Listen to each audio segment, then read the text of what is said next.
রাজধানীর ইঞ্জিনিয়ার্স ইনস্টিটিউশনে ছাত্র দলের ৪৬তম প্রতিষ্ঠাবার্ষিকীর অনুষ্ঠানে বক্তব্য রাখছেন বিএনপির ভারপ্রাপ্ত চেয়ারম্যান তারেক রহমান। আমরা সরাসরি চলে যাচ্ছি সেখানে। এবং স্বাবলম্বী বাংলাদেশ গড়তে বিশেষ করে ছাত্র তরুণদের ভূমিকা অপরিসীম।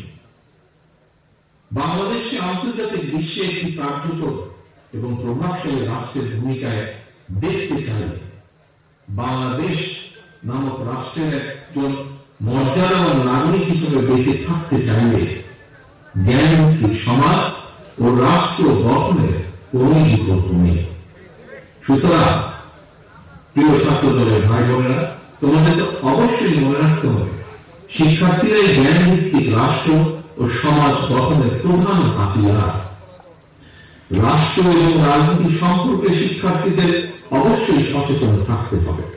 তবে শিক্ষার্থী হিসাবে তোমাদের প্রথম এবং প্রধান লক্ষ্য হতে হবে লেখাপড়া, লেখাপড়া এবং লেখাপড়া।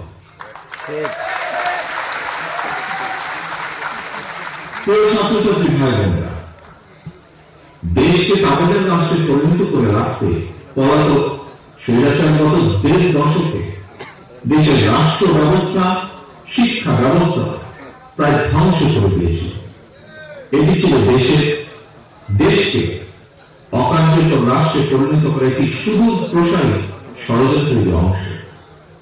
পলাতক স্বৈরাচার গত ১.৫ দশকে ধর্ম বর্ণ নির্বিশেষে সকল শ্রেণী পেশার মানুষ তথা ছাত্র, শিক্ষক, কৃষক, শ্রমিক, দিনমজুর, নারী, শিশু, আবার বৃদ্ধ, বনিতা প্রত্যেককে গণতান্ত্রিক রাজনৈতিক অধিকার কেড়ে নিয়ে দেশ এবং জনগণের স্বার্থের বিরুদ্ধে অবস্থান নিয়েছিল।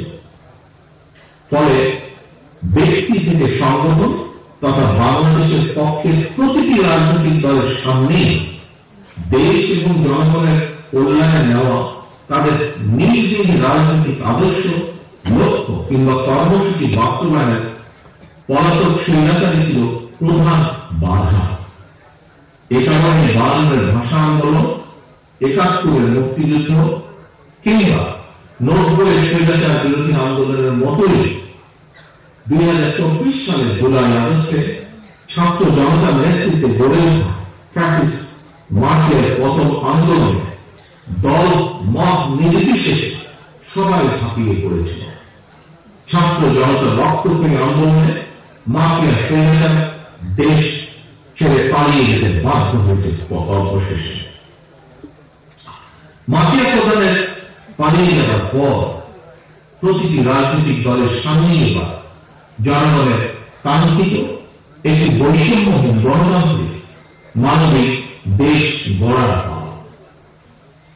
এই লক্ষ্য বাস্তবায়নের উদ্দেশ্যে রাজনৈতিক দলগুলো এখন জনগণের সামনে যার যার দলীয় আদর্শ, কর্মসূচি উপস্থাপন করবে, জনগণের সমর্থন আদায়ের চেষ্টা করবে।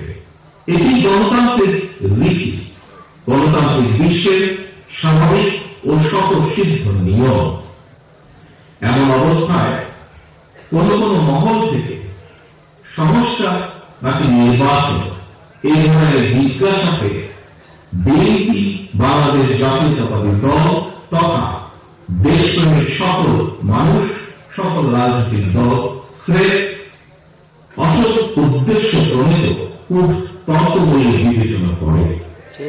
বরং আমাদের দল বিএনপি মনে করে। ভার্চুয়ালি বক্তব্য রাখছিলেন বিএনপির ভারপ্রাপ্ত চেয়ারম্যান তারেক রহমান। আমরা এতক্ষণ সেখানেই ছিলাম।